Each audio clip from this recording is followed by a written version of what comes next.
तुर्की, Turkey, Türkiye, आजकल नाम change होते रहते हैं ना, हम उर्दू में पढ़ा करते थे तुर्की। तो तुर्की को बैन करने के लिए बहुत ज़्यादा आवाज़ें उठी इंडिया से, मुहिम भी चल रही है वहाँ पे कि हाँ जी, तुर्की का बैन करें, वहाँ पे जो ट्रैवलर्स जाते हैं वो भी ना जाएँ, बाकी भी मार्बल वगैरह जो मंगवाते हैं वो भी नहीं। तो थोड़ा-सा उस पे बात करना चाहूँगा कि क्या ये वाक़ई कोई गिमिक है या इसके पीछे कोई है? जैसे अर्नब गोस्वामी आमिर खान को खड़े करके फ़ोटो-शोटो लगा के हाँ जी, क्यों बनाई लाल सिंह चड्ढा चड्ढा मूवी वहाँ पे क्यों बनाई, इसलिए चली नहीं करते-कराते। तो 3-4 मुल्कों ने पाकिस्तान का भरपूर साथ दिया, खुल के। एक तो तुर्की और दूसरा चाइना। तो ज़ाहिर है कि चाइना के सारे आपने देखा ही जेट वगैरह और बाकी डिफेंस सिस्टम HQ9 मैं वीडियो बना चुका हूँ। वो सारी और 80% जो पाकिस्तान इंपोर्ट करता है, वो चाइना से इंपोर्ट करता है अपना असला वगैरह सारा। और साथ में अज़रबैजान, छोटा सेंट्रल एशिया का मुल्क है, उसने भी मॉरल सपोर्ट आप कह रहे हैं, उसने दिया पाकिस्तान को। तो ये 3-4 मुल्क काफ़ी खुल के सामने आए। तुर्की, उनसे पाकिस्तान ने ड्रोन्स खरीदे थे। ड्रोन वगैरह जो पाकिस्तान ने कोशिश की कि जाए इंडिया की तरफ, वो वहाँ से थे, जैसे कि इंडिया ने इसराइल से खरीदे या बाकी कंट्री से खरीदे। तो उसके बाद ये जो मुहिम चली है कि हाँ जी, ये जो ड्रोन्स वगैरह खरीदे हैं तुर्की से, तो ये तुर्की का तो अब इंडिया ने बॉयकॉट करना है।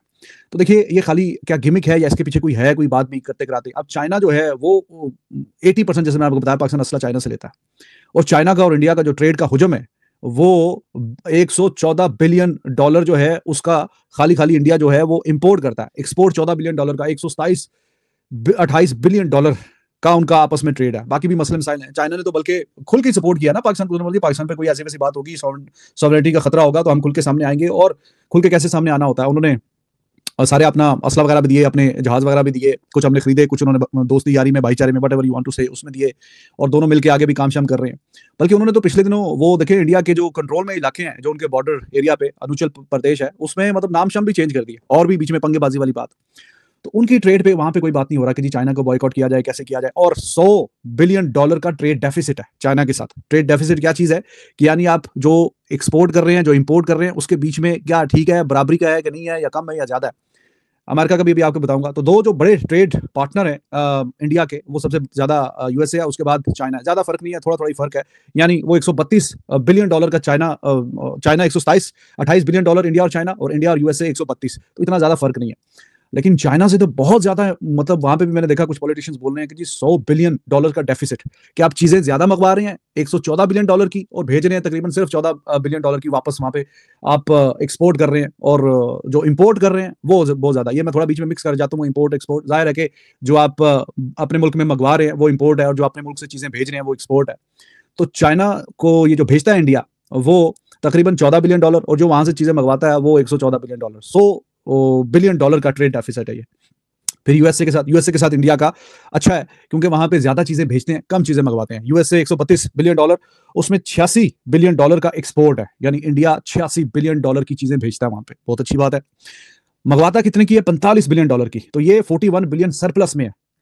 यानी इंडिया ज़्यादा चीज़ें भेजता है, क कम मंगवाता है यूएसए से। $41 बिलियन का सरप्लस है। चाइना के साथ ये बात नहीं है। वहाँ पे डेफिसिट है $100 बिलियन का।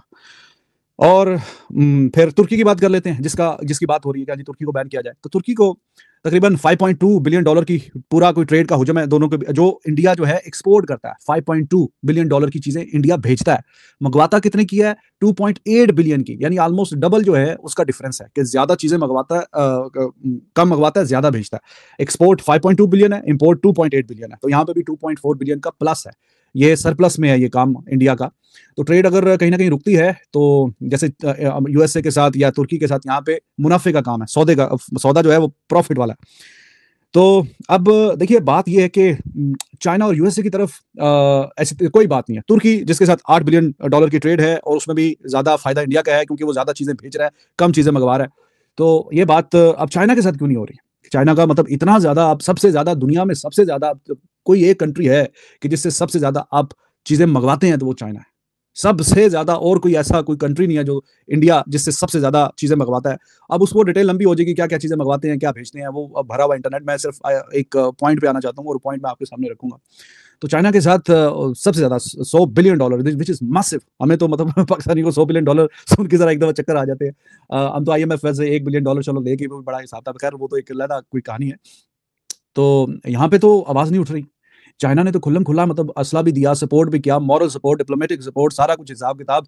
और बाकी उधर भी पंगेबाज़ी ले रहा है, जैसे मैंने आपको बताया, इंडिया की जो कंट्रोल में टेरिटरी है, उसके उसके भी नाम-शाम चेंज कर रहा है, लेकिन आवाज़ें नहीं उठ रही, ना कोई बात हो रही है, ना कोई कुछ हो रही है।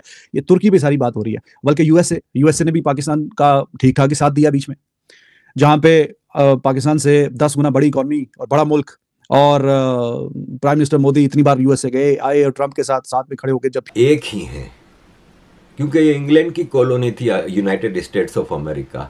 इंग्लैंड से इन्होंने आज़ादी हासिल की थी, इसके बाद इनके बिल्कुल लैला मजनू वाला हिसाब किताब था।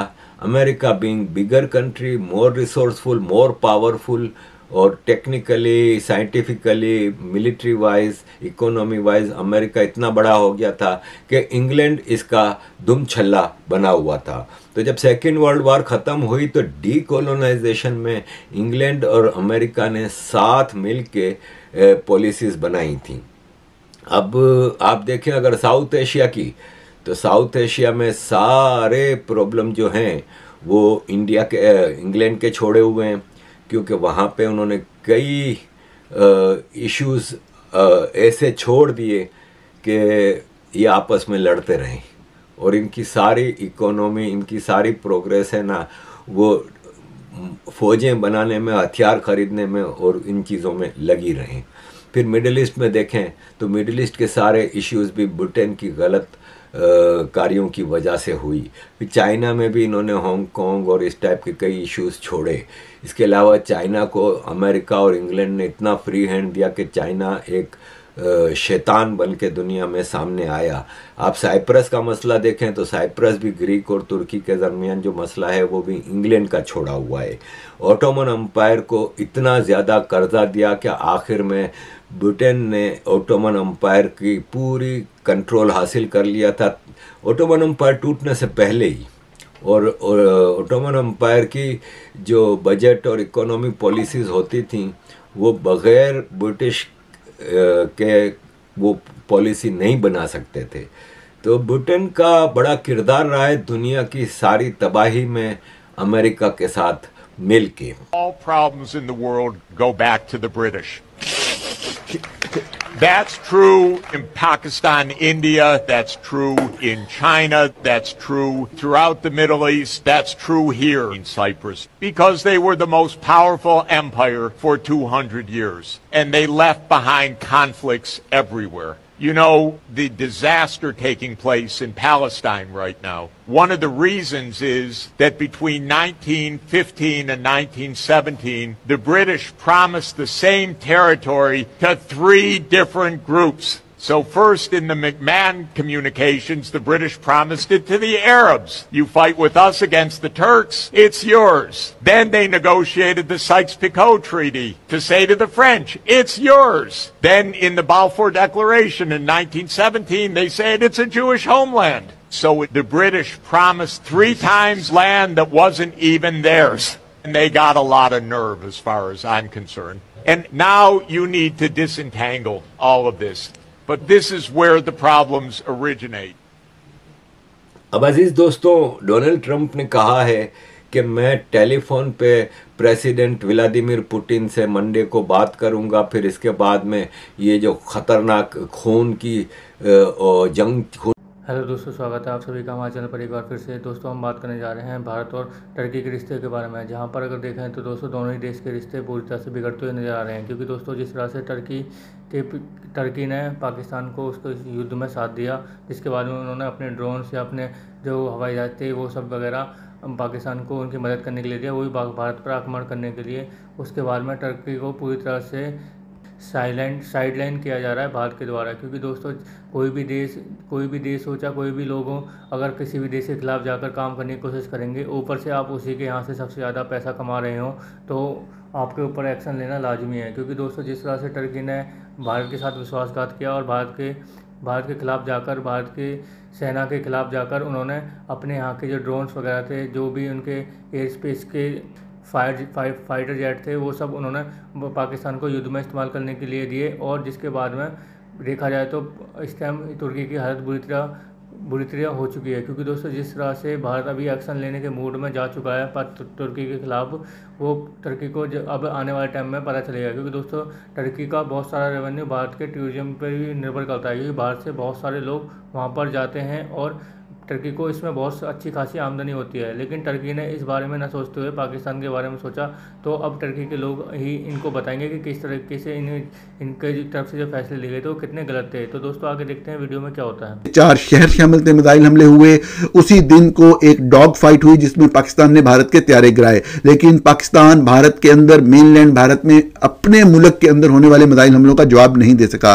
अगले 2 दिन 8 और 9 तारीख को पाकिस्तान की तरफ से मुख्तलिफ कोशिशें की गई भारत की तरफ से, चूंकि एग्रेशन जारी थी, जवाब देने की, लेकिन भारतीय एयर डिफेंस सिस्टम ने यह कोशिश अपनी सरहद से आगे कामयाब नहीं होने दी। जबकि दूसरी तरफ पाकिस्तान के अंदर, पाकिस्तान के तमाम शहरों के अंदर, छोटे बड़े शहरों के अंदर यह माहौल था कि भारतीय ड्रोन चारों तरफ फिजाओं में गर्दिश कर रहे थे, मुख्तलिफ जगहों को हिट किया जा रहा था, लोग मारे जा रहे थे। पाकिस्तान के अंदर